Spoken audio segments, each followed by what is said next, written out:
are so many bodyweight and calisthenics guys skinny? I get this question quite often. It's time to address it. And to be honest with you, the first few times I heard this, I was like, are you looking at the same people I am? Because I see like Hannibal for King, Calisthenics Kings, old school calisthenics guys, you know, over in the UK. I'm like, dude, first of all, I don't consider this skinny.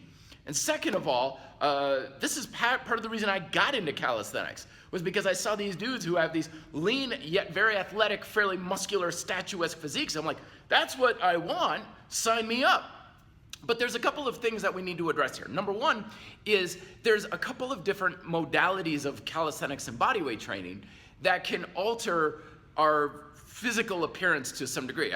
I kind of look at it as there's bodybuilding style calisthenic, and then there's sport or trick calisthenic.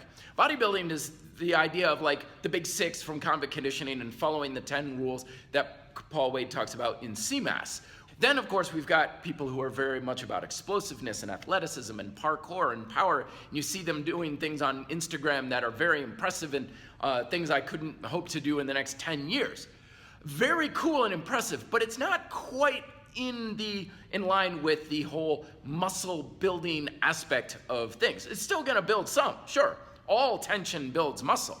But what do we train for optimally? If you really want to build muscle, you want to train in a way to get tension in the muscle and squeeze and just fatigue that muscle to a high level of degree. And that's pretty much what almost all of your training is about every single time.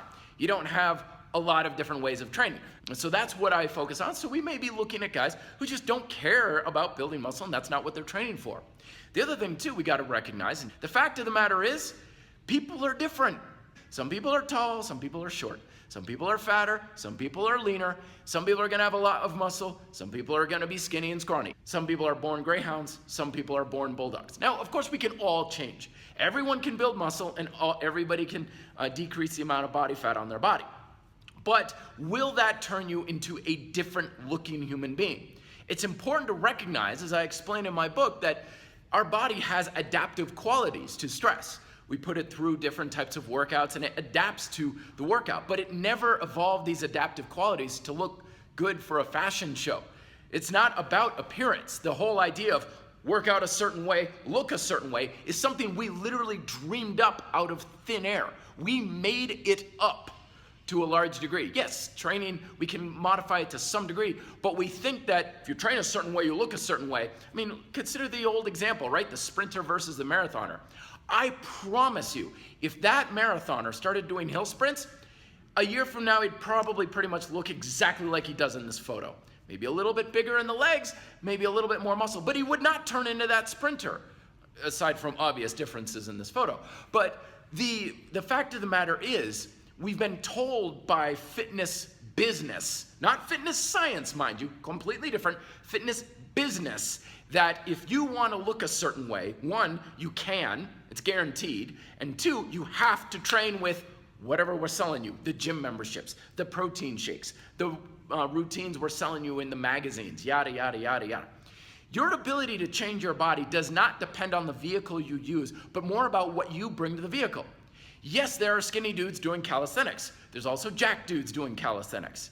There's also skinny dudes lifting weights. I've worked in gyms for nearly 15 years now. Trust me, a lot of dudes in the gym are not building much muscle despite putting despite using weights and even lifting relatively heavy. But we're told, like, if you use this equipment, you will get in this kind of shape. But it's more about the skill you bring to it that works. I can't just hold Picasso's paintbrush and become an artist because I'm using the right brush. I need to know what I'm doing. And it's the same way with bodyweight training. It's the same way with weightlifting. And that's ultimately what's going to build your muscle or fail to build it. But there's an even bigger issue here with us asking this question, which I'm going to address in the next video, which can make or break your gains and has nothing to do with your workout, your routine, your diet, or what method you're using. It's something much bigger that I'm getting into, which can potentially make a big difference in your life. Anyway, check out my videos here, thoughts below. Be fit, live free.